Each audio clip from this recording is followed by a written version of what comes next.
Welcome to the Low Carb MD podcast. No one is beyond help. No one is beyond hope. Nothing said on the Low Carb MD podcast is medical advice. Please consult your own doctor before making any lifestyle changes. We appreciate the value that different perspectives bring to the conversation, especially when it comes to metabolic health. We believe that challenging our thinking and expanding our understanding moves the discussion forward. Our goal is to learn from every guest, ask thoughtful questions, and grow our insight together.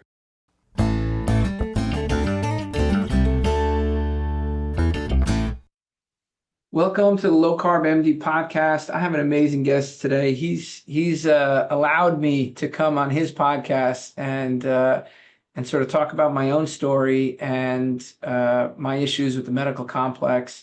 And today I have the pleasure of having Sevan Matossian on our podcast. He is a fellow countryman, and his career is pretty damn interesting. Forget the fact that he helped, really get CrossFit into the mainstream as the executive director of media. He's also done 10 documentaries, many of which were top 100 on iTunes. And he's got a badass, daily morning show at 7 a.m., the Sevan podcast on all platforms. I think YouTube being the main one. He's got 3 awesome kids, and you can follow them on Instagram like I do, seeing all the crazy workouts that he has his kids do. It's really awesome, a really testament. You know what? We got to get your workout program up to Bobby at RFK. That's what we got to do, and get these kids all across the United States doing that workout program. Bottom line is, I'm happy to have Sevan here, and I'm happy to shoot the with you, Sevan. So thanks for coming on. 2 corrections I'd like to make in the introduction. First, we were honored to have you, not on the podcast once, but twice. You are a truth teller, and I appreciate it, man. Anyone who's telling the truth in a time when there's just so much noise and so many word salads, I appreciate it. And maybe this isn't a correction, but also YouTube is very big for us. I think it is the largest podcast in the CrossFit space, and I think we're a 1% of 1% top podcast. But on top of that, Twitter all of a sudden has become huge for us. We're gaining so much traction on Twitter. For many, this, Dr. Tro, that for many years it was against guidelines to say that exercise and nutrition were the leading way to build hedge against all diseases. And I did lose my account on YouTube for a week because I made that statement, and that goes against WHO guidelines, World Health Organization guidelines, which YouTube says that they follow for their policy of what people can and can't say. And so now that there's free speech back again on Twitter, we're really picking up a lot of traction on Twitter. We had Congressman Eli Crane, 2-term congressman out of Arizona, on a couple days ago, and I couldn't believe how many thousands came from Twitter to watch it. It's really exciting. It's a great time. Yeah, it absolutely is. I'm just curious. You mentioned truth telling, and just tell the listener how many times you've been deplatformed. I think this is a badge of honor. So that's why, because we've been censored by YouTube. We were shadow banned. I was shadow banned on Twitter in the old regime. I've been shadow banned on Facebook and IG. So and certainly on TikTok as well.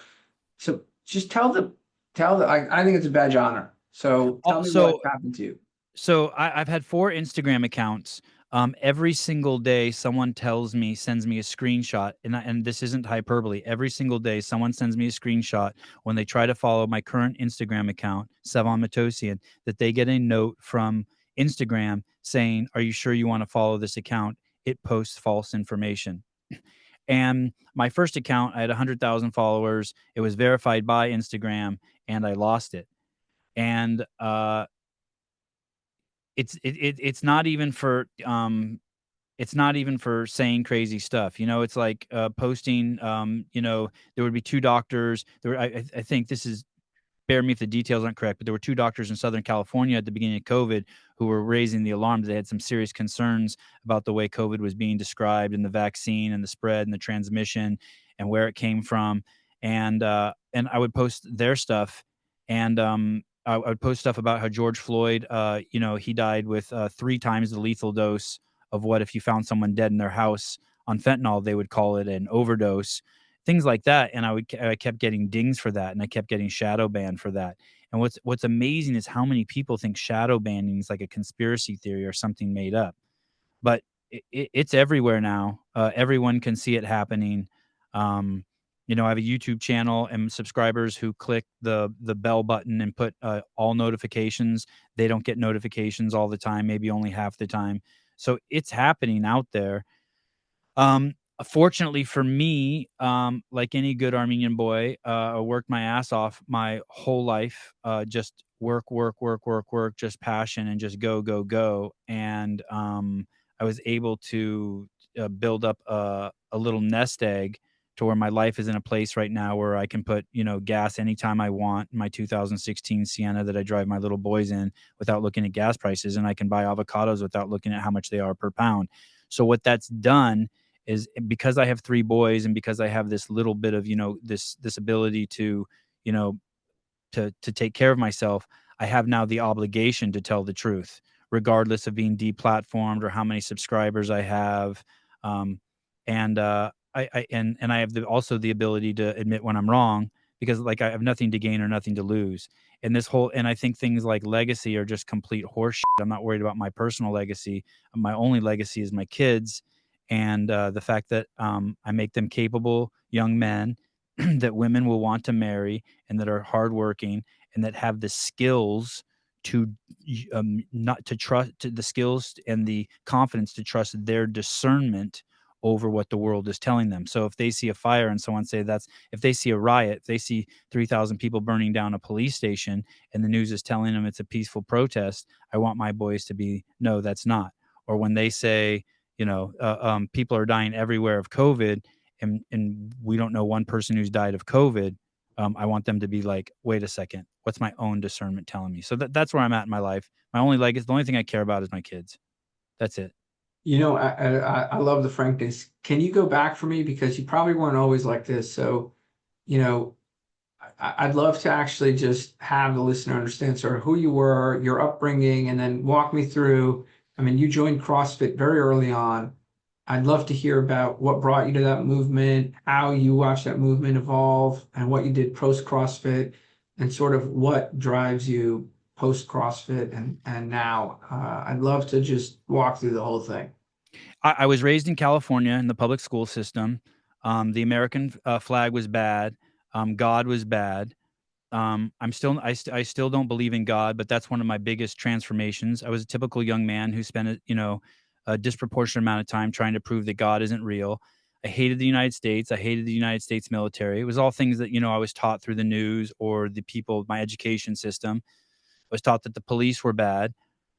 I was taught that discomfort is bad and pain is bad, and that it's okay to eat Ritz crackers and watch Saturday morning cartoons and cartoons every day when I came home from school. And I was raised to be very, very peaceful and loving to all people.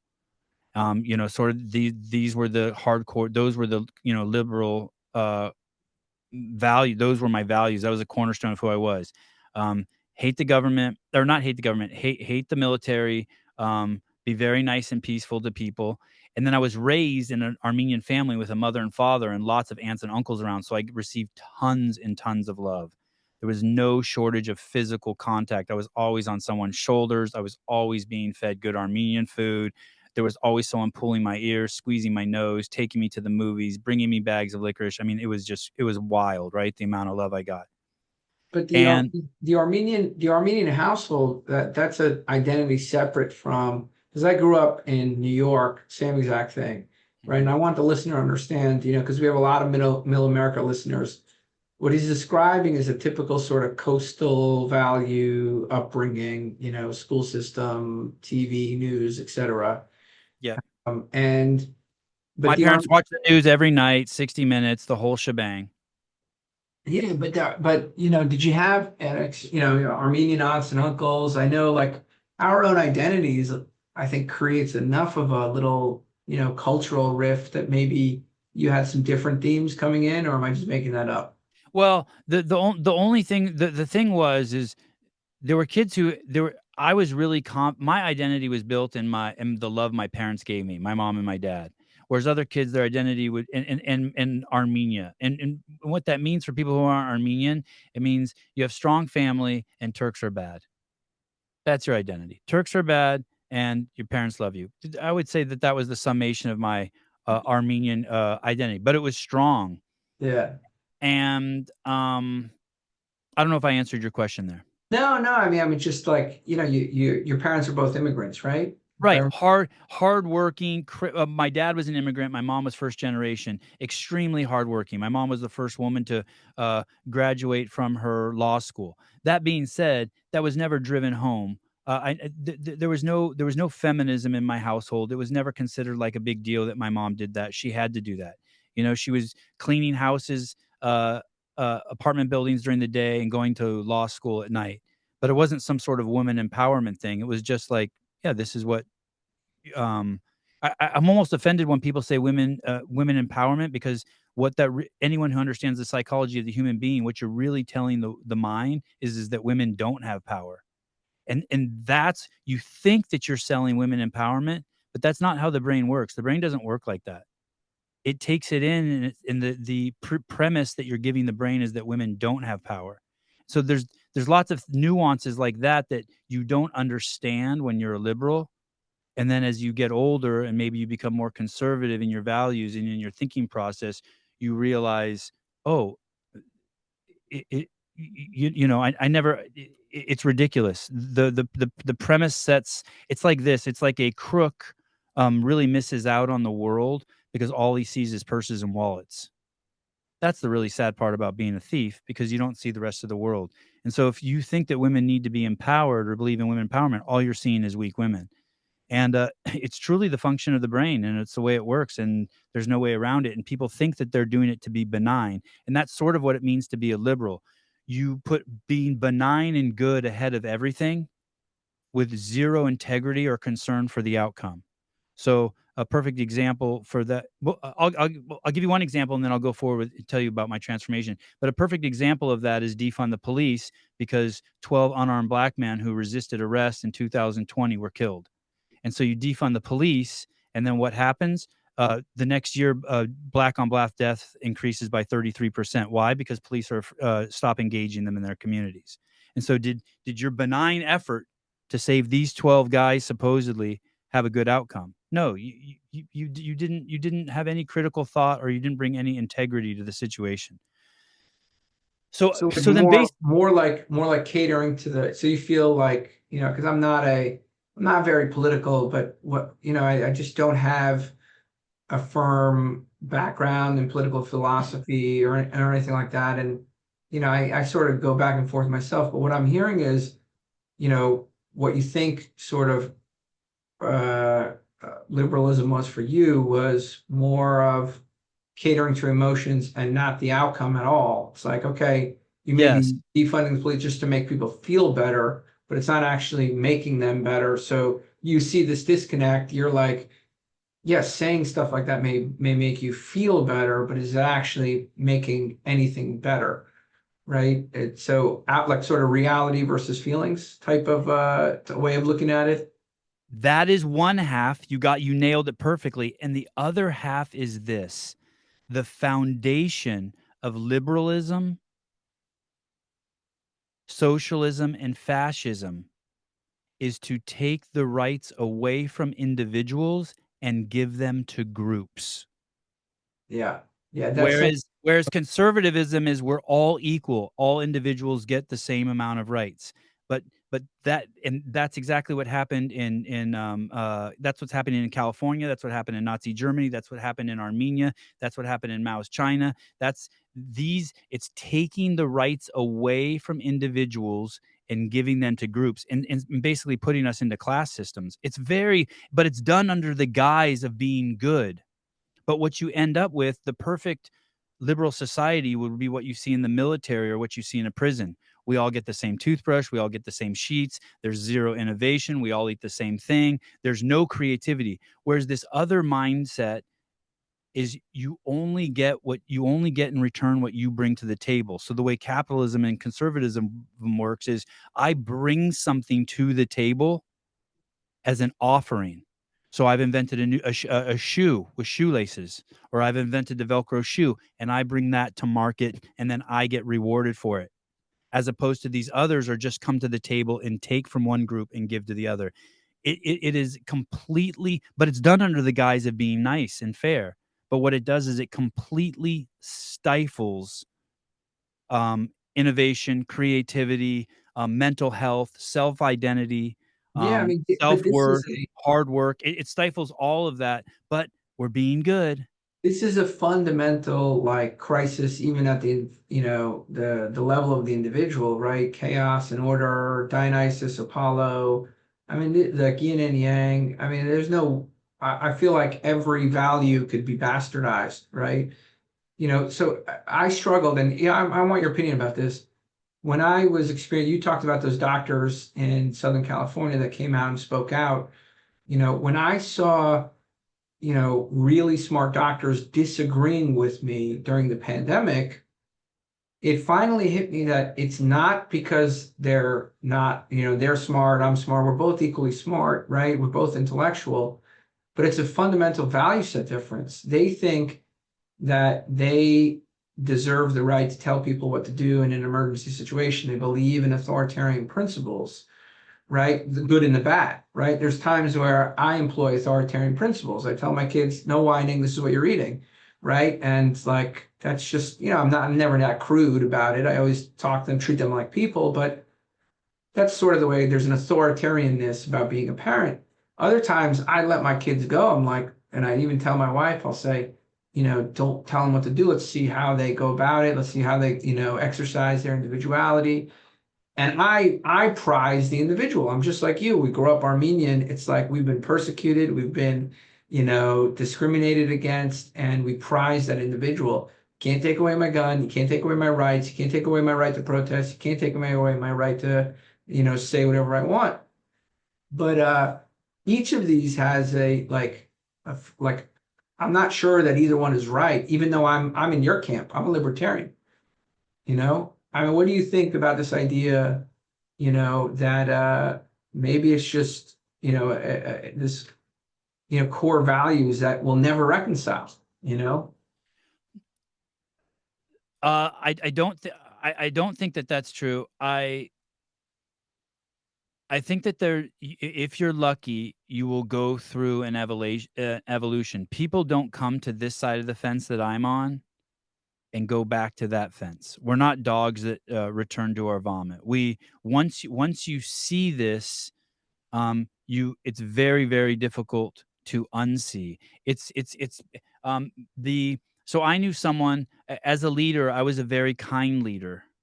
And I had another friend who was a SEAL Team 6 operator for 12 years, and he was not a kind leader. He was a man of integrity and told honesty.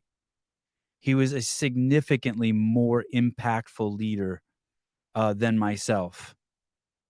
And it's just like raising kids. Once people know the boundaries and what the mission is, and you're honest about it, everything will flourish. If all you're trying to do is be nice, people will not be happy within there. I'm going to give you a really simple example. You tell your kids you're not allowed to watch TV Sunday through Thursday, and on Fridays and Saturdays, you're only allowed to watch TV when the sun is down. This message may really piss your kids off, but the quality of your kid's life will skyrocket because they will spend no time during the week asking you if they can watch TV. All the fights will go away. All of those, because they have their boundaries. So the message upsets them, but the quality of their life skyrockets. Now they're free from the burden. Same thing with my cell phone. My kids are never, ever allowed to touch my cell phone. I never ask them to bring me my phone. They're not allowed to look and see what time it is on it. They're never allowed to touch it. And so there's never these arguments throughout the day. Can I play a game on your phone? Can I text? No, they know we're free from all of that. The day is just blissful happiness until someone shuts their finger in the car door, because my kids know their boundaries. And it's like that with going back to to connect that. It's like that going to society. You may not like the fact that it's harder for you as a poor Armenian immigrant to make your way, but when you're not worried about getting equity, you're free from that, and you can just work hard. Once people realize that it's just them, it's about personal accountability, personal responsibility. You bring it back to yourself. Your mental health will just go away completely. The issues with mental health. Once you're able to take all responsibility and personal accountability, there's no such thing as mental health issues. It's gone. And all of that shit is just except for like severe shit, like schizophrenia. But I think we can reconcile it. I think that there will always be larva intellect and pupa intellect, and then finally the flies, like I consider myself, and maybe there's a butterfly after me. But when you let certain things interfere with your thought process, like feelings, which isn't to say you shouldn't have feelings. You should absolutely have feelings. I went and saw Moana 2 the other day. I cried. My kids laughed at me. But it's not where you make your judgment. You don't see a school shooting and then say, "Hey, I want to get rid of all guns," and then next thing you know, we end up like Australia or the UK, where they have censorship on what you can post on Facebook, and people are going to jail, or in Australia where they're building internment camps. It's like you got to be able to look at the big picture. You can't just be like, "Hey, we can just get rid of guns and no kids will ever get killed again." Hey, it's the same thing with insulin, right? Don't worry about what you're eating. We just take you to the doctor, keep eating what you're eating, and we'll give you something to work on the symptom, but not a cure. But I think once you see that, there's no going back. I hope. I mean, for me, I'm gonna be honest, just we're shooting the shit here, and I'd love to talk about some other things, but for me, I have my values. I've stopped believing that my values are better than others. Personally, I share your libertarian value. I've said it before. I'm a libertarian. It's not news to anybody who follows me. It's more philosophical. But I don't think that authoritarianism is really a bad thing. I just would never do it. I don't want it. I don't want it in my life. I don't want it in my kids' lives. I don't want it in my government. I just think it's another way of doing things. You think of them as these political ideologies as experiments within civilization. This country's running this experiment. We're running this experiment. I used to think that, but I do think that capitalism is part and parcel with who we are. Meaning, you come to the table with a product in order to, because I think our only value as human beings is what you can offer to other human beings. And so you bring something of product to the table that has value, that you believe in and are passionate about. I think that's like, I think capitalism is more than just a economic ideology or example. I think it's like, just like I think being a man, if you don't spend part of your life trying to figure out how you can run as fast as you can, you probably didn't get to experience the full blossom of what a man is. If you never spent part of your life as a man learning how to fight, you probably didn't get the full expression of man. If you didn't have a baby as a woman, you didn't get the full expression of woman. And I think that one of those expressions is capitalism, adding value to the community you're in and being rewarded for it. It's an interesting. I've thought a lot about capitalism. I don't think we have no evidence that really anything works otherwise in a way that supports liberty. Again, it comes down to like values. There are some people who just truly don't value the individual. Like, I can never do that. I will never be able to do that. Some people say, well, do you believe in freedom of speech? Yes. What does that mean?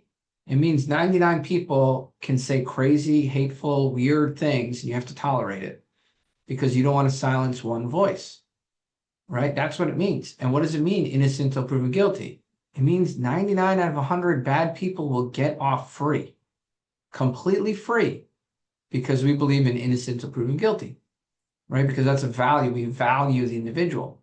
So I have those values, man. I'm 100% with you. I just don't know if it's any more right than their values. You know what I mean?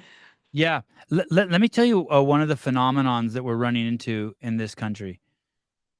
We wanted to build a society. I'm asking you to accept this premise, and if not, you could tell me. We wanted to build a society in the United States with the greatest acceptance of any society in the history of the world. And we've done a pretty damn good job. It's the least racist, most eclectic country the world has ever seen. I mean, look at all these other countries: Finland, Finnish people; Mexico, Mexican people. I mean, their countries are, and I say this tongue in cheek, but just Ethnocentric. just at their core, racist. I'm hyperbolizing, but They're tribal and ethnocentric. yeah. Now, what comes with building a society that has the greatest tolerance for acceptance is the tribe of least tolerance and acceptance. Because while you're trying to accept everyone, you're gonna end up with a tribe that has the least tolerance. And that tribe in our country right now is parading as the tolerance tribe. That's what we're living in right now. We've created a society with the greatest tolerance, maximum acceptance of all of the history of civilization. And yet there's a component because of that, we've ended up with people with the least amount of tolerance. You get that, right? It fits inside of that bubble. And Yeah. now those people are parading around saying that the people who are most tolerant are not tolerant. And it's because we don't want to accept the fact that there's more than two sexes. It's because we don't want to we don't want to accept minor attracted persons as pedophiles as a legitimate sexual orientation. And these aren't fringe ideas now. This is like here. This is TED Talk shit. This is mainstream. And it's a bizarre world. It's a bizarre crossroads we're in. Well, before we go down those rabbit holes, let's start back with your own sort of, I'm just curious because, and I don't know this, and I'd love to hear it. I'm actually genuinely curious about this. You were the media director for CrossFit. Yeah. I would love to hear how that started, how you got started with that, what you did throughout the CrossFit, how that changed sort of your views on things, what your experience was like, early in the early days, versus where that community sort of ended up with. I would love to shift gears a little bit just because I don't know. Sure. Want to know. Sure. Let me just so most of the stuff that I know now and I speak today was because of the smartest man in the world. And his name is Greg Glassman. He's the smartest living man in the world. And maybe someone else knows the smartest living man in the world too. Maybe there's 100 of them. I went to UC Santa Barbara and there were 200 chicks that were the hottest chicks in the world. I get it. Maybe it's a tie. He is truly one of the smartest. I would put him up against any intellect in any subject, from the sciences to philosophy to politics, anything. And on top of that, he has an enormous vocabulary. He's an incredible wordsmith. So he started when he was 15 years old. He was looking for a way to work out he was a gymnast, and he was looking for a way to work out when he didn't have gymnastics equipment that could mimic gymnastics. And so he basically developed CrossFit, a workout system for himself, so he could work out with weights to mimic gymnastics. And then he became a personal trainer, and he got very early on when Barry Sears was writing the Zone Diet, and Atkins was around. Greg really saw the importance of low carb diet, and he quickly realized that having balanced hormonal levels and balanced eating and not eating sugar was the key to curing all diseases. That was something that was percolating in his brain, right? And he's always called Alzheimer's type 3 diabetes. Well, in 2000, somewhere around there, don't quote me on the exact dates, he was teaching out of a small gym in Santa Cruz, California, and some Secret Service guys from a 3-letter agency said, "Hey, we keep hearing about this thing CrossFit you're doing over there. Can we send some people to do it, to take a seminar?" He's like, "I don't teach seminars. I just have one little gym, and it's my own little fitness thing here." And they're like, "Well, we're sending 2 guys with a check with $10,000. So Greg developed his first seminar.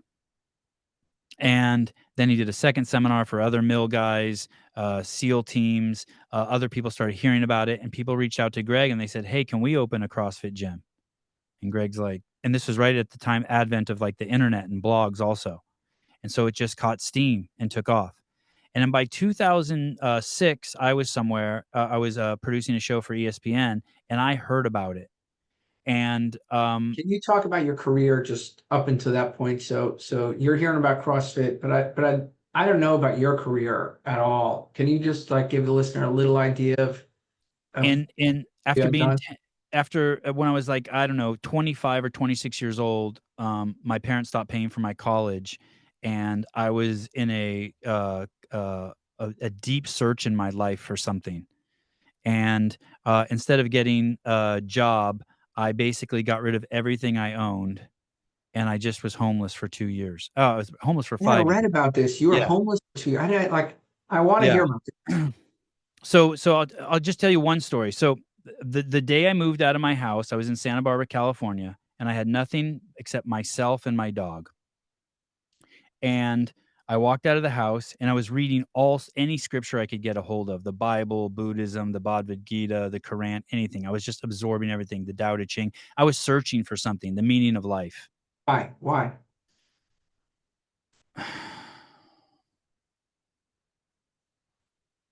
I don't know why. When I was 16, there was a moment in my life where I was paralyzed by fear I'll never forget, and I didn't want to leave my house because I thought I was going to die. And then it just went away. And I remember my friend at the time, Carrie Peterson, told me, "Hey, just ask yourself, what are you?" So I used to ask myself that, "What are you?" and just sit there, and I'd be like, "Motherfucker, no one's answering." You know what I mean?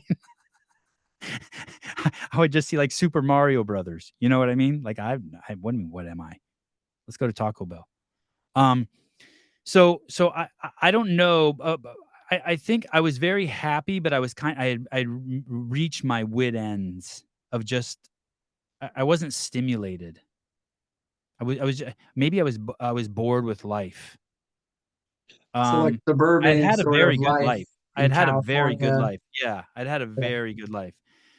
And so I You didn't walked have out. it sounds like you didn't have purpose, right? Oh, zero purpose. Zero purpose. Okay, so no purpose. You're I'd like, gone to college. I'd gone through 5, 10 majors. Like no where'd you go purpose. to college? University of California, Santa Barbara. So you're like nearby to where you grew up. Yep. 300 miles south. I was 300 miles south of the Bay Area of Berkeley. Okay. Yeah. So I walk out of my house that day, and I'm like, man, what am I going to do? Where am I going to sleep tonight? I wonder what's going to happen. And I was sitting, and I had a dog. I owned a dog. I had a dog for like 3 years. And so I'm sitting in this park with my dog, and I see this man walking towards me, this black guy with dreadlocks. Everyone in town knew him. He was a homeless guy, and he was carrying a big black garbage bag. And I had to kick this guy out of my house over the last year like 3 times. Like, he would just walk into my house drunk while me and the boys were playing Super Nintendo. You know what I mean? And he would just be like, "Hey guys, what's up? Can I get some weed?" and stuff, like, just college town. And I'd be like, "Hey dude, you got to leave." I was never nice to him. I wasn't mean to him, but I just wasn't nice to him. Like, "Hey dude, you got to get the out of here." So I'm sitting in the park, and he walks up to me, and he opens up this brown bag, and he says, "Hey," and I had a big dog. I had a Great Dane. And he said, "Hey, do you want some of this?" And I look in the bag, and it's like 20 rotisserie chickens in those little plastic clamshells. And I said, "Wow, yeah." And I took 2, one for my dog and one for me. And he's like, "All right, dude, I'll see you around." I said, "All right, later, Carms." And I ended up becoming great friends with the guy, great friends with him. And at that moment, a um, an enormous amount of faith was born in me. It was crazy. I concluded that if you got out of the way, that the world would take care of you. And so I ran that experiment for 2 years, and it was probably the best 2 years of my life. And in that time, well, I got a This is PhD. day one. Day one, Yeah. you're leaving, and your parents are like, "Okay, see you later." My parents were so pissed. They had basically stopped paying for my funding, my education. I was just around in college. So My mom had something. dumped hundreds of thousands of dollars into my education, sent me to the University of London, just all over, and all I was doing was So chasing you're girls like and lost. drinking. You're Yeah, lost, yeah, and your parents are had enough, and you're yeah. like, tired of being disappointment or whatever, some existential crisis, and you're out there. And this guy who you're not even friends with or whatever, you weren't mean, but you weren't nice. He like offers you this gesture, and that is the moment where you're like, the universe works differently than I thought. Yeah. I mean, I'd read about it. I'd read that's how the universe could work. Because of all the scriptures and Buddhism and like the Bhagavad Gita and the Bible. I mean, I was obsessed. This is pre-cell phone too, or like pre-internet too, mind you. So like everything had to be done like by books, and like I was just obsessed. I wasn't like listening to audiobooks or anything like that, or self-help books. Just not trying to find yourself. You're trying to find your place. You're trying to understand your experience. Yes.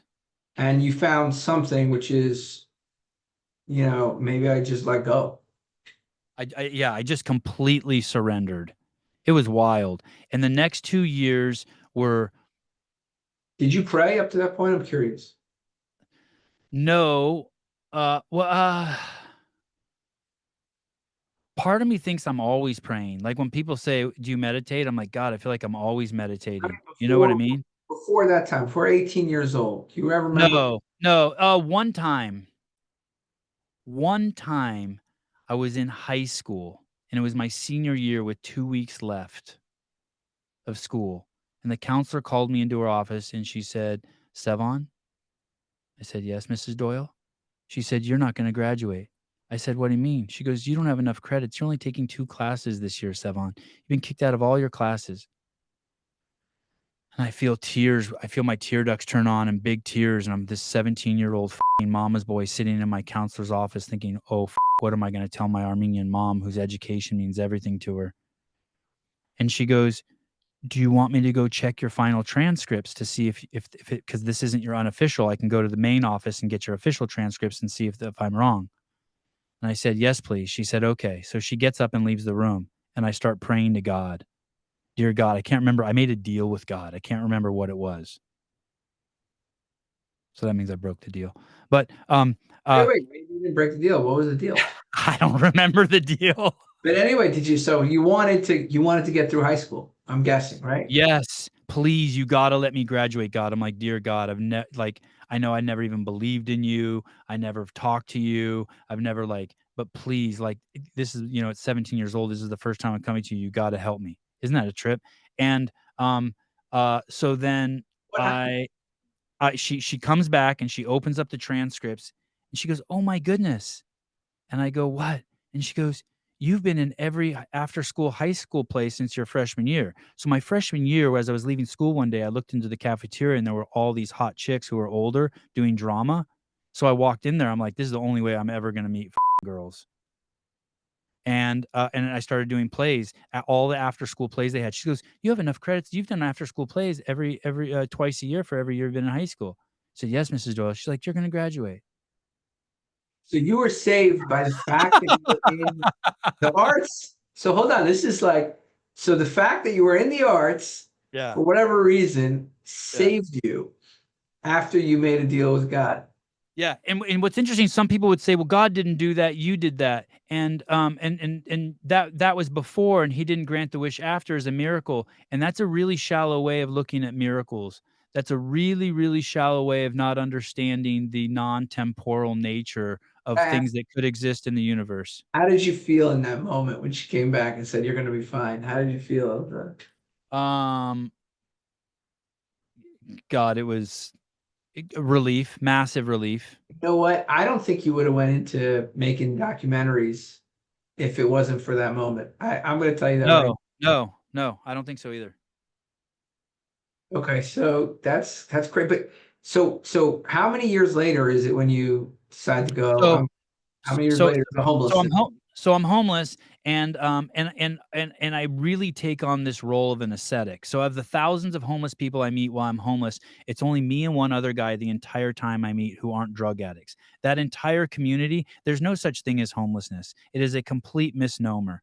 And I know someone's listening is going to be like, "No, there are some homeless families or people on hard times." Okay, fine. Maybe you know that. But I'm telling you from the word on the street, they're all drug addicts, and their vocation is crime. Sevan, where did you sleep? Like most people listening they don't know, they can't even imagine what those 2 years are like. Oh, just complete freedom. Just the happiest, you've ever felt. You have no. Yeah, but You they wake also up don't in the know you wake up in the morning, you drink a cup of coffee, you read a book, then you go down to the beach and play frisbee for 4 hours. Then you go to the back. Then at that point it's 2 o'clock, and the local supermarket puts all their old baked goods in the back, or their old chickens. You go back there with the other homeless guys. Everyone picks all the good shit out. Then I go back to the coffee shop and draw for a few hours and play chess and talk to people, and then do the day over and over. Or anyone, where do you and then you can sleep? help. Where do you shower? Where do you, I mean, like, how do you get hygiene? How do you shave? I mean, You don't shave. But so basically, when you there's this code in the world: when you don't need everything, the world will give you everything. When you don't ask for anything, the world will give you everything. And when you start living by that code, you realize how much demand you put on other people. And so no one wants to be around someone who's taxing someone. Can I have a cigarette? Can I sit here? Can I borrow your truck? Can I lean on your shoulder? So the first rule of being homeless is never tax anyone. Never ask for anyone. Never let anyone know that you're there. So I could be sitting at a coffee shop. I'll give you an example, and hanging out and playing chess. And I had another rule: never sleep at a guy's house. I never wanted any of my men relationships to be me staying at their house and needing that from them. I can't remember what my exact logic of that was, but it wouldn't be uncommon for me to be hanging out at a coffee shop. It's a college town, and hanging out there, and then some girl say, "Hey, can you walk me home?" Or I'd be like, "Hey, do you want me to walk you home?" And I walk her home, and she's like, "Do you want to stay the night?" I'd be like, "Sure." They'd go to sleep. I'd do all their fucking dishes, and I'd be out of their house before they woke up. Very simple. You do that once or twice, you get 4 or 5 people who you do that for, you're in like Flynn. You can sleep under trees in the park. I mean, it's Santa Barbara, California, you know what I mean? And I'm not a drug addict, so I'm not, like, sleeping in subways, or I'm not panhandling. Um, I had no drawing skills, and I taught myself how to draw, and so after like, a no pillow, no nothing on the beach. Like, No, what is it? no, nothing. Got all my clean clothes out of a free box, that they had in town. Do you Um wash your clothes? Where do you wash your clothes? Like, I just, Yeah, yeah, mostly, I could wash my clothes, like, at someone's house, like, if they weren't home or something, maybe I would use a laundromat. But a lot of times there was just a huge free box. I knew where there was a free box, so I would just go there and get new clothes, new and pants, you new shirt, and I shower in didn't the wear. ocean? Yeah, all that. I swam every day in the ocean. I never wore shoes. I didn't wear shoes for forever. Like, forever. I don't know how long, 1 year, 2 years, 3 years. I just one day just lost my shoes and never put them on again. And then every day I would walk by this home for disabled adults. And I thought, "Wow, I should get a job here. I have endless patience and endless love. I should get a job there." And I started working there. And I did my job interview, everything barefoot. They asked me where I lived. I said I was homeless. I got the job. I made $7 an hour. After working there for a year, I saved every penny I had. And I had heard that there was this company called Apple that was coming out with a laptop and a um, software called Final Cut Pro, and it was gonna be the first time in world history where someone could edit videos at home before you needed to go somewhere where there was millions of dollars of equipment. And I knew it was coming out in, like, a month. So I bought this Toyota Chinook thing with all the money I'd saved, and I bought the computer. I spent like $7 or $8,000. I bought the truck so I could plug the computer into the cigarette lighter, the software with 10 DVDs, and a camera from Circuit City. I don't even know why. I couldn't even tell you why I did it. And I just started making films while in my truck with them plugged into the cigarette lighter. Crazy steep learning curve. No one else did that. Um, I was probably I did 20 shows on the public access station. There was no YouTube then, so I would take the big tape to the public access station in Santa Barbara, and they would play it. And next thing you know, and I met my wife back then, believe it or not, when I was homeless. So imagine the terror in her parents' eyes. She's an Ashkenazi Jew. She starts dating an Armenian homeless man. And now 25 years later, you know, I don't want to say we're rich, but relative to your average American, we're rich and we have 3 beautiful, healthy boys.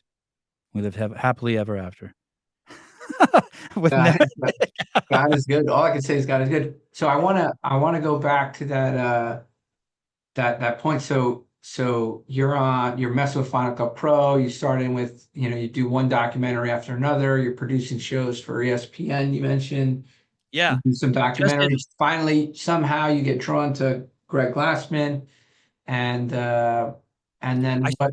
Yeah. I'm living in my motorhome on the beach in Santa Barbara one summer. I had just produced some shows for ESPN, but I was still like, living at my mom's house by then. I patched things up with my mom a little bit, or I was living in my motorhome, and I started doing this thing called CrossFit that a security guard was doing at some event I was at. I asked him, "How are you so buff?" He said, "I do CrossFit." I looked. They didn't have any people weren't putting pictures or video on the internet at that time because the bandwidth was so narrow. Remember, it was like taboo to put any pictures on the internet. Do you remember that time on your Yeah. website? Yeah. I was in And seventh grade. yep. And how old are you? 42. Oh, okay, I'm exactly 10 years older than you. So then uh I told the guys I sent an email to Greg. I'm like, "Man, the 1 or 2 videos you have that are in 240 shot with a flip phone are absolutely horrible. Um would you like to meet up and I could make videos for you and I could give you like a proposal?" So he flies me out to Prescott, Arizona where he's at. This is in 2006, and the company had like maybe 4 employees, and there were 300 gyms. And he said, "Make me a proposal." And I made him a proposal. It was like $467,000 for a year's worth of videos. And he said, "Well, we don't have anything in the budget for that right now. Why don't I just give you a free seminar?" And a seminar is $1,000. So I'm like, "Okay." So I take the free seminar. And while I'm in this 2-day seminar, my head explodes. I can't even believe what I just heard. It was like what I heard about health and fitness and eating blew me away. And um, I proceeded to make videos for him every single day for free for the next year. And then I made 2,000 a year, then 3,000 a year, then 7,000 a year. Then, you know what I mean? And then I just climbed up the ranks till 2020, till I was running the whole department. I was probably the 6th or 7th employee, and it grew to 15,000 gyms on 162 countries, 7 continents, fastest growing chain in US history. And I single-handedly was in charge of, I shouldn't say single-handedly, I along with other people, but I was the first person on the media team, and I was in charge of sharing Greg's vision with the world. And I made more content for CrossFit, which was an insane amount of content than any other one, any human being alive. And it was just crazy on the job training. It went from, being homeless to flying in private jets and staying at Four Seasons, and changing the world, having just crazy purpose in my life where I was helping people get healthy and fit, and I could get behind it. And I was 100% bought in. Everyone who worked at the company was 100% bought in. And yeah, it was a wild trip. It was a wild trip. I feel like I know they're trying to do it now with CrossFit Health, but I feel like I wish that could have taken the next evolution into healthcare. And I know they're talking about it now, and they're looking to, the CrossFit medical home needs to become a thing. It doesn't have to be CrossFit, but I think Greg has there's a natural. he started another organization recently. It's called MetFix and Broken Science. MetFix is sort of the arm for practitioners, and Broken Science is the philosophy. And this is why Greg is the smartest man in the world. He's basically on January 11th and 12th, he's going to do his first beta test of it, where he's going to give 2 days of lectures that he's basically going to explain to the participants the acquisition of knowledge in the human brain and how it works and what the pitfalls are. So and a lot of crazy thinkers have tried to explain this before, but how you can not be duped at the deepest level. And he wants to be able to teach that to fourth graders. and to adults. And you know, like I've heard Greg talk to 1,000 scientists, and they don't even know. When he talks to them, I'm always like, holy shit, he's blowing their brain right now. They don't even they didn't even know the most basic things that even I know that Greg's taught me about you know, believing things that aren't actually true. And so there is that. CrossFit has that. The CrossFit Inc. as in what is HQ, what he sold is really just, and I shouldn't say just, it's what it is it's an affiliate program. It's basically a club of the 10,000 remaining CrossFit gyms that are the club where you can go practice the methodology with like-minded people. But this new thing he's starting is going to be back to, I think, really focused on telling the truth. Greg wanted to take the mantle from the CDC. In 2019 or 20, he wanted the CrossFit Journal. He had really strong vision and aspirations. He wanted to he knew the CDC was completely corrupt and captured, and he wanted to take the mantle from them. It's Yeah, pretty ambitious. I relate 100%. You know, we started the Society of Metabolic Health Practitioners about 7 years ago. We created the Journal of Metabolic Health about 3 years ago, 2 years ago, and we have lectures now and an accreditation all across the United States to get doctors to actually reverse disease and think about chronic disease. So I'm interested. Yeah. So you're following, you're like telling the story. How do you tell the story? How do you do that? Like I've always, my brother's into documentaries, and he's always talking to me about, you know, telling that story visually. How do you take the CrossFit message and sell it? I don't think, like, not to degrade what you do, your art that you do, to selling, but how do you use media to reach people? So we were never allowed to use the word marketing. Greg hated the word marketing. He never allowed us the thousands of videos we posted. We were never allowed to put links that went back to seminars or went back to anything he was selling. He never wanted anything that we were putting out content wise to be attached to what we were selling. He never wanted to be accused of selling anything.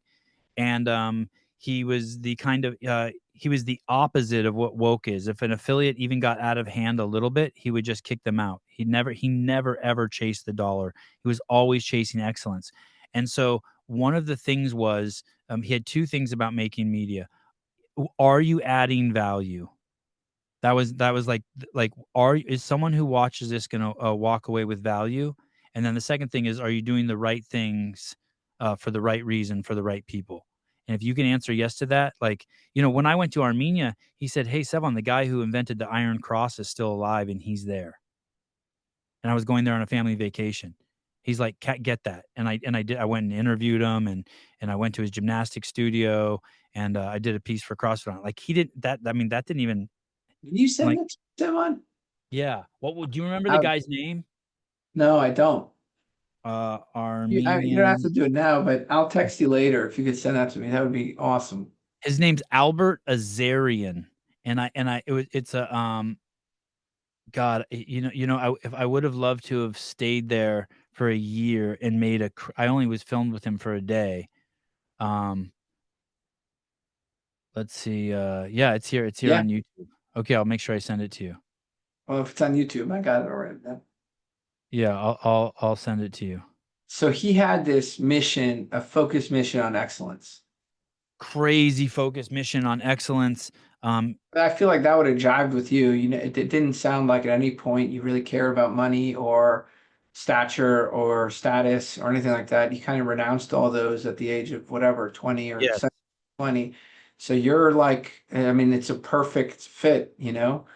And you know what's funny too? My mom wanted me to get a job at Starbucks so I'd have health insurance. I'm like, there's no way. So when I found this guy, Greg Glassman, who would let me because I was completely sold on his understanding of the world, and he would just let me express it in filmmaking, I was like, nah, nah, nah, nah, nah, to my mom, because you know what I mean? Like, I did it. I stayed true to myself. I chased my passion. But she was a good Armenian mom, you know, wanted me to make sure I had, like, you know, 401k and health insurance. But it worked out. Yeah, it worked out. It's crazy. People can't even fathom it's so crazy because everywhere on the internet people talk about um about him being greedy or sellout or marketing, and it's always wild because it's just all 100% projection. It's just it's and I get that it's hard to leave that model, that Harvard Business School model where your success, the metric is money. Um, and money really is fun and great. I mean, it is potential human energy that you control in your hand. But yeah, man, there is You never felt like you were selling out. I mean, you strike me as somebody of high, like you wouldn't do anything that sort of disobeyed your conscience. And sounds like throughout your time there that you never had to. right. I don't want to have secrets. I had a Tyson Bagent, the quarterback of the Chicago Bears. His dad is Travis Bagent, who I'm very, very close with, and he's a world champion arm wrestler. And he told me, over and over, the cliche line, "The truth will set you free." And he used to say that, and I never understood it. But that's like a really important thing for anyone to remember. Like if you're ever thinking about stealing or cheating on your wife or doing something that you think you're going to have to keep as a secret, you know what I mean? Get a prostitute, just anything you don't want the whole world to know, that your parents tell you that when you're a kid, don't do anything that you wouldn't want on the cover of the New York Times. If you will have the happiest, freest life if you don't have to guard secrets. And so whatever it takes, do not, I remember in college, a girlfriend of mine looked at something I had and caught me cheating on her. And I was like, oh, and she goes, what's this? Oh, and I'm like, I feel horrible, but I'm so tired of keeping that a secret. It sucks that it's your burden now, but like, I'm so glad I got caught. It's like secrets I don't want to live that life. I want to live a life of integrity that I can stand by. Gandhi said it, you can't separate religion from state because each man is his own walking manifestation of his religion at every single moment. You know And, what's awesome? and that's pretty true. We have a saying here, it's walk out of every patient visit like you're going to be interviewed by the New York Times, like that's your family member, like that's your family member. That's good. like that's your like anytime you get a call, it's like, what would you do if that was your mom? What would you do? And sometimes it helps to use the imagery of like a celebrity. What would you do if that was a celebrity? Right? I don't like to use that imagery, but that's the kind of care that people deserve from the medical field. And that's the kind of integrity that I want to cultivate. I want to bring back to medicine. And They it's had, go ahead. yeah. Sorry. No, go ahead, man. You're here. Go. There's a lady sitting on the Supreme Court named Ketanji Brown Jackson, and at her hearings where she was, where they talked to her and they're going to vote her to see if she's actually going to become the Supreme Court justice, one of the congressmen or senators says, "What's a woman?" And she didn't answer the question. She refused to answer the question. She danced around it and said, "I'm not a biologist, this, that, and this." And if you watch just all politics, it's really sad because the answer to that question, "What's a woman?" is, "Are you a moron? It's blah blah blah chromosomes, has a vagina, and can carry a baby."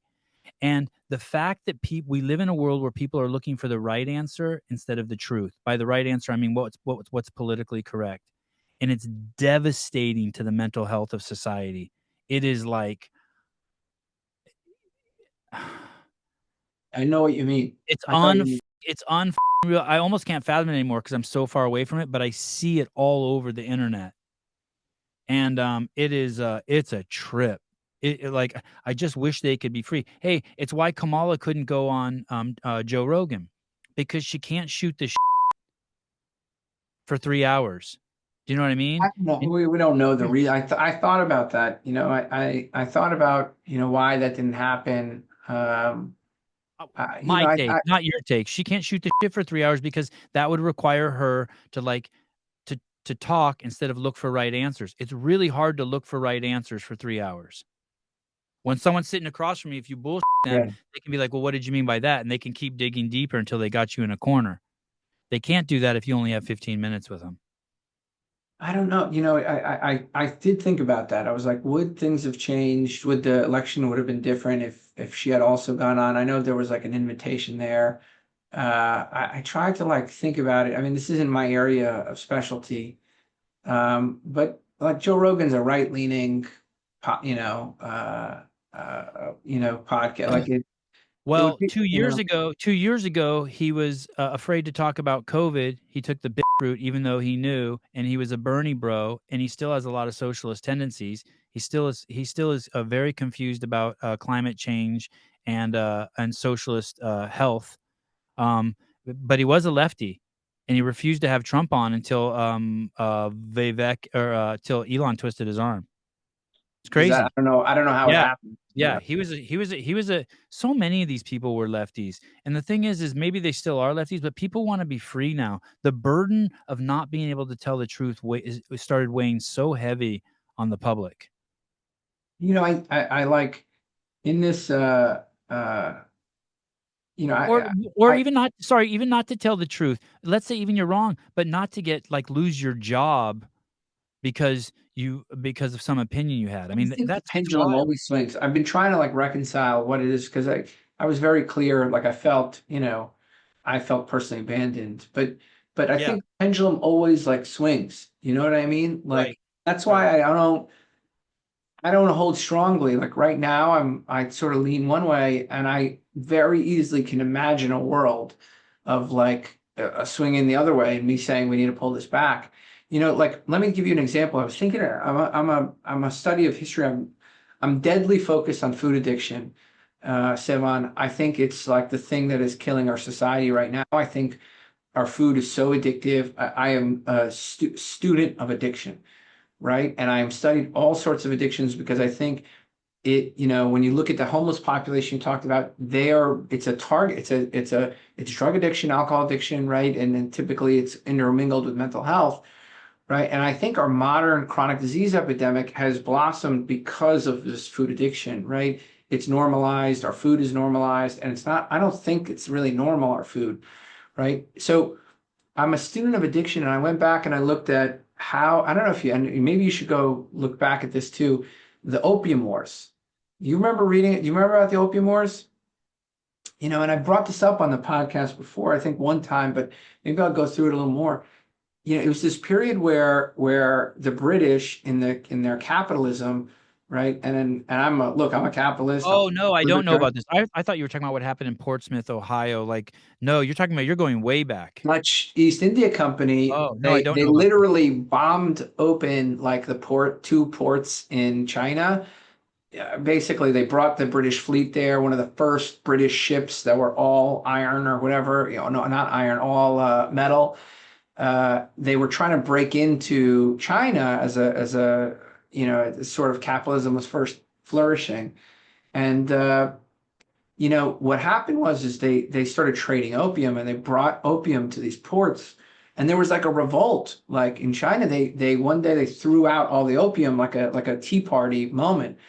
China, because just like now we have dispensaries on every corner, for marijuana, let's say, there was like apparently this is what the historians say. I'm just sort of giving back what I've learned. There was like opium dens on every corner, and it was the people who had to collectively sort of come together and say enough is enough. Like this capitalistic, outside this greed, this excessive greed, right? We need to fight against this. And I think if you go back, that's probably where, the principles of sort of being okay with authoritarianism may have come from in that area, right? Because they had to collectively, the doctors and the public health campaign, it took like 50 or 70 years to actually convince people that this is something they shouldn't do and something they should, and because they were forced to keep their ports open, because there was sort of that British hegemony at the time, the imperialism that was going on, they had to like resort to something, and it was values and authoritarianism really that got the like that saved them from the opium wars, and they didn't really make a dent in it until the 1900s. but so why am I bringing this up? I bring this up that I think I'm a believer that every system, can be taken advantage of. Every system could be corrupted by evil, sort of. And I feel like right now, if you look at it, like look at the biggest, the atrocities that have happened. If you go to big tobacco, right, it was a government corporate, partnership. And if you look at food today, you're talking about the CDC, it's a government, corporate partnership, right? Well, I mean, you're being very generous. It is completely captured by the CDC. Has to be completely dismantled. It's completely captured. To not think that is the CDC, the FDA, the EPA. They're completely captured. They are doing. If they went away, no one should worry. Nothing bad is going to happen to you. Same with the Department of Education. Nothing bad is going to happen to you. They are completely captured by the swamp. They Do you know they my cannot. fear? I want. Can I give you one example real quick? Sure. There's a guy named Bernie Sanders ran for president, and this moron is going around talking about how greedy Coca-Cola is, and we need to fight them now. And everyone's jumping on board. They're like, "Yeah, let's get Coke. They're greedy. They're greedy. They're greedy." And he wants to work within the system. Listen, Coke is not greedy. Coke is just peddling their product and selling it to the American people, and that's all that's happening. And then if you interfere with that, if you try to control them at the market level, you will only make the problem worse and get government into bed with them. The problem is this, and if you want to hear more about it, read anything that Joel Salatin has done. These agencies have been captured, and they've regulated away all of their competition. They have regulated away all the truth. You have to understand this. If I want to sell beef jerky in California, I need to buy a thermometer that costs $5,000. They've regulated me away from all of the industries. All you have to do is stop the $200 million of subsidy to sugar every year. You have to lower the regulations and let me sell eggs to my neighbors and my neighbors sell cows to me. You have to get away from the fear of being worried about E. coli or bird flu or all the things that they've put into place to make you afraid and put in these regulations. It costs the same amount to like harvest in many places to harvest 10 cows as regulation as it costs someone to harvest 300,000 cows. So how is a guy who just wants to harvest 300 cows going to jump through the hurdles that an organization that harvests 300,000 cows has set up so that it's impossible for the little man to do it? Do not buy the rhetoric from anyone who thinks more government intervention is the way. It is not. It is to deregulate and let competition come in. Look, you're preaching to the choir, I know. but I know. I didn't mean to be saying it to you. I just mean anybody's listening. I implore you, please. And once again, Bernie thinks he's doing it, and I'm seeing all these people from the right and left being like, "Good job, get him, Bernie, get him." It's like, dude, what are you talking about? So let's That's come not the back. solution. They're still going to be in control. So what if, I wish this, and maybe I'm a middle child. I grew up, I'm a middle child. I had an older brother, younger brother, all of them suffered with disease. So when I hear Bernie Sanders saying we got to do something about Coca-Cola, I actually get excited. When it comes to the policy, I agree with you. I'm like, I wouldn't do it the way he would do it. Somebody asked me, would you ban sugar if you could? And I said, no, I wouldn't. I don't want to take that away from anybody. I don't want to take that away. I don't want to I want to educate them. I want to give them tools. I want to broaden awareness. I want to help them. I want to give them a CGM to show them what it does. I'm not looking. So I agree with you, but I get happy when I see Bernie talking about it. I get ecstatic that I get pissed because I know he's going to dupe people. I know he's going to dupe people. And you know what else? Maybe it's just a value difference. Maybe he's just value, like he's okay with authoritarian. We're not. Like you and I may not be. Like, let me propose this to you, Dr. Tro. I think what I'm going to call you Sevan Matossian. Thank you. Please do. I think what Bernie is doing is you have to keep into consideration that he's different.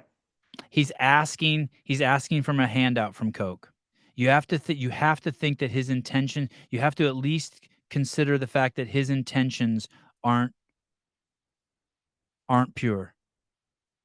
Could Do be you know for what I mean everybody. by that? I Yeah, I threaten mean, it could be for Coca-Cola all on of us. public. Yeah. So, why every Well, time the here's the problem, right? government gets involved, the If problem they gets do worse. sugar, they're going to do meat next, right? That's the other reason why I'm like, I'd rather not them get involved. If they ban, and people are saying like SNAP benefits, what about reducing sugar from SNAP benefits? I mean, you're I'm homeless for totally 2 for that. years. I'm totally for not allowing soda pop and Really? I don't want candy to. I bars don't want it. I wouldn't want to do that. Why? from. Because then they're going to do meat. Then they're going to do meat. Oh, you mean for like EBT? You Yeah, mean like because the for minute food? they You're you talking say about food no stamps? sugar, then the next year, the next administration is going to be meat because they're going to be It's like, a look, real. the sugar people did it. Now we're going to do meat. Hey, that's a really good point. But hey, you know what the truth is? Like, I don't care if they did that. I mean, I see your point, and that would be bad. You're saying like if the vegan lifestyle, they'll say that's the only healthy way, so we should only allow fruits and vegetables to be bought with food stamps. Um, yeah, that would be a I'm tragedy. scared of that, man. I'm And you're scared of thinking that. very smart. Everything is a slippery slope. I like your thinking. I like your thinking. I win. Hey, I just don't. I don't like governments. I don't like government subsidy. If Yeah, they, man, I think a lot of that things being you take said, I think government out, they do better. yeah, A lot of things you take government out and you prize the individual. Like that's the thing. But I'm with you. Like certain values, it's very easy for me to say, like, and I hear this in medicine. Sevan, can I tell you?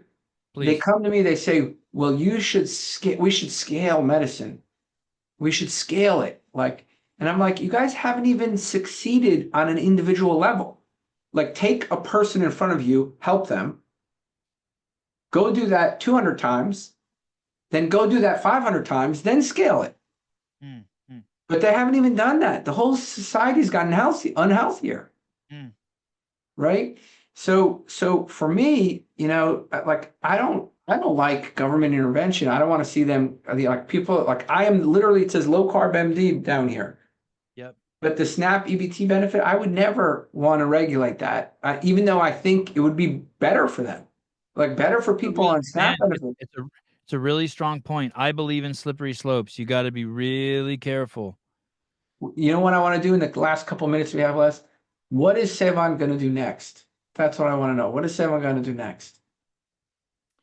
So Your I story think is interesting, man. I could spend like another freaking hour, but I don't have it. I want another hour with you, but I don't have it. I could spend an hour with you just being homeless for 2 years. right after that, for 4 years after that, I skipped this part. I filmed documentaries in 100 different countries, giving vitamin A to malnourished children. I went to some really, really dark places. Like I've seen famine on 2 continents. I've seen some really dark shit on all the continents. It's sad. I It's would love crazy. to hear about all that, man. We got to Um, bring you back so we can talk about all that. I I spent I mean I spent all my I spent all my time raising my boys. I homeschool my kids. I have my kids are just absolutely amazing, loving. They come on the podcast regularly. They're funny as shit. The other day my kid came on the podcast and he's like, "Oh my god." I go, "What?" He goes, "I've just been staring at your nose. That thing is ugly."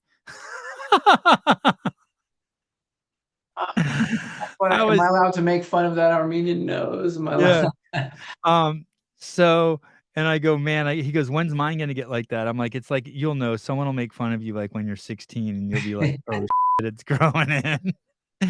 I just raise my kids all day, and what I do think is one of the things I'm really excited about. And my kids are English and math are very important to me. Being able to diagram sentences, take math to the highest level. We do a lot of critical thinking books. But my kids spend a lot of time fighting. They're practitioners of jujitsu and punching and wrestling and kicking. Several hours every single day. Tennis, swimming, piano. They take Armenian from my mom, and I just spend a ton of time with them. And I'm teaching my oldest son, who's 10, how to edit. And we've been doing that for about 3 weeks. I got him a computer and a little camera, and I suspect that's going to be the next evolution of my little media empire here. I suspect That's awesome. they're quite remarkable kids. They are I encourage anyone.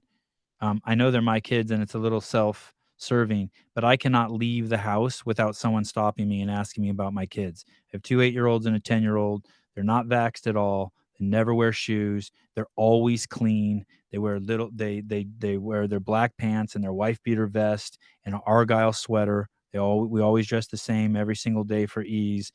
They're gentlemen. They're pleases and thank yous. The bar for kids is so low that if you raise your kids well, they will be the most enjoyable thing that you've ever done in your life. And don't let anyone tell you that you can't raise your kids.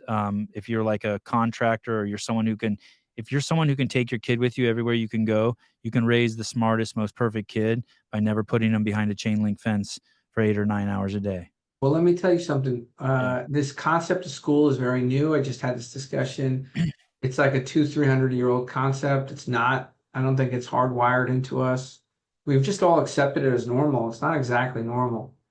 But I mean, it's unfortunate. It's just a reality with a lot of people working, one jobs, both parents. It's a challenge. I mean, you're blessed to be able to do that. I agree. And if you want to enjoy your kids, have boundaries.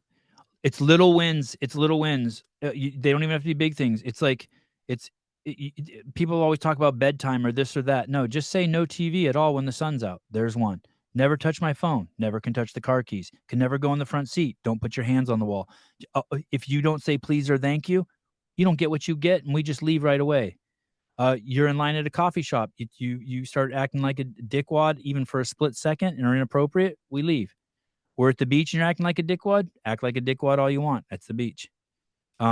And then you will have that dog that's like a border collie that sits in the back of the guy's Jeep. And then you're like, man, I wish I had a dog that was cool like that. No top dog doesn't jump out while you fill gas.